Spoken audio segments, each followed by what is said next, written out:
నమస్కారం ఘంటారావానికి స్వాగతం. ముందుగా ప్రధాన అంశాలు. సూపర్ 6 అభివృద్ధి కార్యక్రమాలకు బడ్జెట్లో నిధులు 3,22,359 కోట్లు దాటిన వార్షిక పద్దు.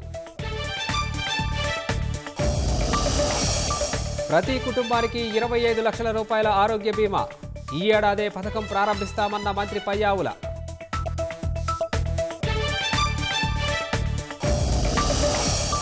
గృహ నిర్మాణ శాఖకు 6,318 కోట్లు ప్రతిపాదన.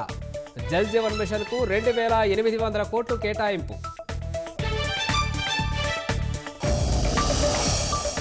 సంక్షేమం అభివృద్ధికి ప్రాధాన్యమిస్తూ బడ్జెట్ రూపకల్పన చేశాం. వార్షిక పద్దును ఎమ్మెల్యేలు ప్రజల్లోకి తీసుకెళ్లాలన్న చంద్రబాబు.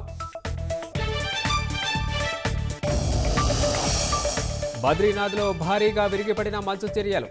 చిక్కుకున్న 57 మంది, సహాయక చర్యలకు ఆటంకం.